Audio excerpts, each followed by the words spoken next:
बिस्मिल्लाहिर्रहमानिर्रहीम। अस्सलाम वालेकुम दोस्तों, उम्मीद करती हूँ कि आप सब खैरियत से होंगे। वेलकम है आपका मेरे YouTube channel cooking with Rubina में, जिसमें आज की हमारी रेसिपी शामी कबाब है। तो चलिए स्टार्ट करते हैं। शामी कबाब बनाने के लिए हमें सबसे पहले तकरीबन 1 किलो गोश्त चाहिए होगा। सबसे पहले हम उस 1 किलो गोश्त को उबालने के लिए किसी बर्तन में पानी लेंगे। फिर उसमें तकरीबन 1 प्याज, 1 चम्मच लहसुन का पेस्ट और 2 चम्मच अदरक का पेस्ट शामिल करेंगे।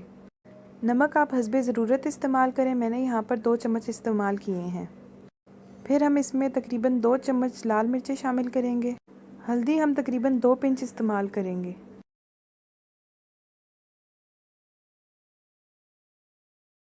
इसके बाद हम इसमें सूखा धनिया तकरीबन 1.5 चम्मच शामिल करेंगे। उसके बाद हम इस गोश्त को गला लेंगे। गोश्त को दाल से पहले इसलिए गलाया है क्योंकि हमारी दाल जल्दी गल जाती है और गोश्त को कुछ टाइम लगता है। अब हम तकरीबन 1 से 1.5 कप के दरमियान दाल लेंगे और उस दाल को उसी गोश्त के साथ अच्छी तरह से गला लेंगे। जब हमारा गोश्त और दाल गल जाएंगे तो वो कुछ इस शक्ल के हो जाएंगे। अब हम तकरीबन 2 से 3 अदद प्याज लेंगे और उसे अच्छी तरह से ग्राइंडर में चॉप कर लेंगे।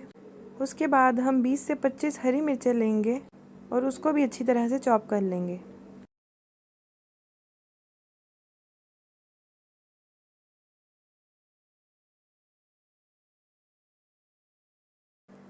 अब हम उस दाल और गोश्त में हरी मिर्चें शामिल करेंगे जो कि हमने चॉप की थी।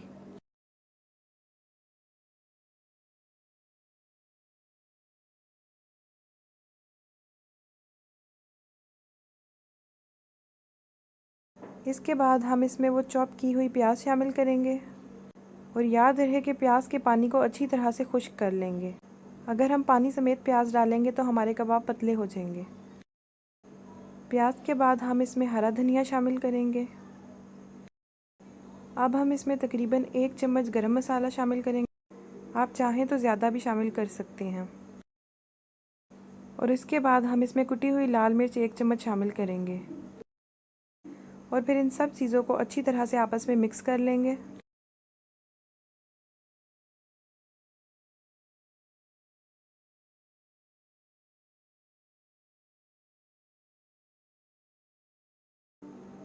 हाथों पर पानी लगा लेंगे ताकि हमारे कबाब हाथ के साथ चिपके नहीं।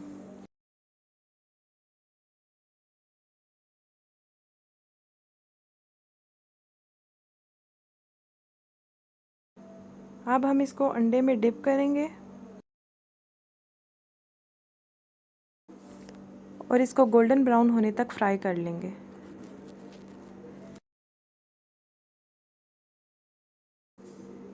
यहाँ पर हमारे मज़ेदार से कबाब तैयार हैं। मैं उम्मीद करती हूँ कि मेरी रेसिपी आपको बहुत पसंद आई होगी। अपना और अपने घर वालों का ख्याल रखिएगा और आखिर में गुजारिश है कि प्लीज़ मेरे चैनल को सब्सक्राइब कर दें। अल्लाह हाफिज़।